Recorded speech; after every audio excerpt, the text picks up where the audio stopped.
السلام علیکم رحمۃ اللہ وبرکاتہ۔ ناظرین، آج ہم ایک ایسے پیغمبر کا واقعہ سنائیں گے جو علم، حکمت اور صبر کا پیکر تھے، جنہیں اللہ تعالیٰ نے ایک خاص توبہ عطا فرمایا، جن کا نام حضرت ادریس علیہ السلام تھا۔ تو چلیے قرآن اور حدیث کی روشنی میں ان کا پوری زندگی کا واقعہ جانتے ہیں، جو ہدایت، علم اور صبر سے بھرا ہوا تھا۔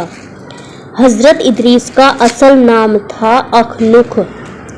آپ حضرت آدم علیہ السلام کے 7ویں نسل میں تھے۔ آپ کا سلسلہ نسب کچھ اس طرح ہے۔ آپ سب سے پہلے پیغمبر تھے جن پر صحیفے نازل ہوئی۔ قرآن میں آپ کا ذکر 2 جگہ آیا ہے، سورہ مریم اور سورہ انبیاء میں۔ حضرت ادریس علیہ السلام کو اللہ نے علم، حکمت اور پین دیا، اپنے لوگوں کو لکھنا سکھایا، کپڑے پہننے کا طریقہ بتایا، سلائی کا ہنر دیا اور آسمان کے ستاروں کے حرکت پر غور کرنے کا علم دیا۔ آپ نے پہلا لکھنے والا انسان بننے کا شرف حاصل کیا، لوگوں کو علم اور ادب سکھایا، تعلیم اور تربیت کا نظام قائم کیا۔ حضرت ادریس علیہ السلام نے اپنی قوم کو شرک سے روکا اور ایک اللہ کی عبادت کرنے کی دعوت دی۔ حضرت ادریس علیہ السلام نے اپنی قوم کے سامنے حق اور باطل کا واضح فرق بتایا۔ آپ کہتے تھے، اے لوگو، صرف اللہ سے ڈرو جسے تمہارا سب کچھ پتہ ہے، نہ صرف تمہارے اعمال بلکہ تمہاری نیت بھی۔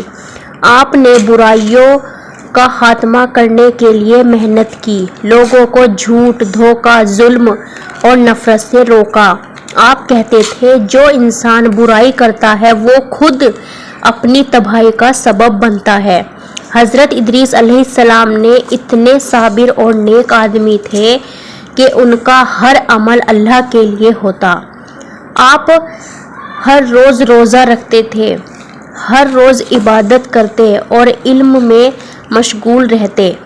آپ کا مقام اتنا بلند تھا کہ حضرت جبرائیل علیہ السلام روز آ کر آپ کو اللہ کا پیغام سناتے اور علم کا نور برساتے۔ سب سے عظیم واقعہ جو حضرت ادریس علیہ السلام کے ساتھ ہوا وہ یہ تھا کہ ادریس علیہ السلام نے انہیں اللہ تعالیٰ نے زندہ ہی آسمان پر اٹھایا۔ اللہ تعالیٰ نے قرآن میں فرمایا ہے، وَرَفَعْنَاهُ مَكَانًا عَلِيًّا، اور ہم نے انہیں ایک بلند مقام پر اٹھایا۔ ایک روایت کے مطابق حضرت جبرائیل علیہ السلام نے ان کو لے کر 4تھے آسمان تک گئے اور وہاں ان کا مکان بنا دیا گیا۔ یہی وجہ ہے کہ حضرت ادریس علیہ السلام وہ پیغمبر ہیں جو زندہ آسمان پر اٹھائے گئے۔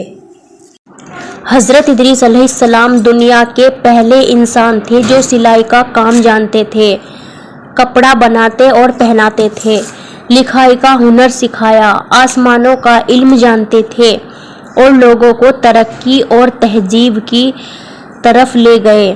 آپ کی زندگی میں کام، محنت اور ایمانداری کا سبب ملتا ہے۔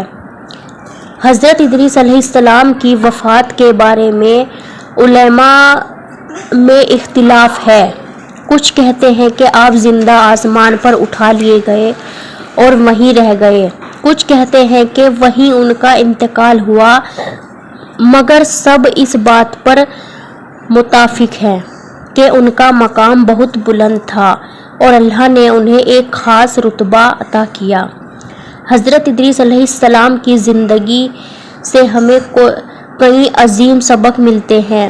علم سیکھنا اور دوسروں تک پہنچانا، محنت سے روزی کمانا، سچائی، صبر اور ایمانداری سے جینا، اللہ سے گہرا تعلق بنانا، اعمال سدھارنا اور دوسروں کو بھی سدھارنا۔ حضرت ادریس علیہ السلام کا واقعہ ایک روحانی چراغ ہے جو ہمیں زندگی میں علم، محنت اور صبر کا راستہ دکھاتا ہے۔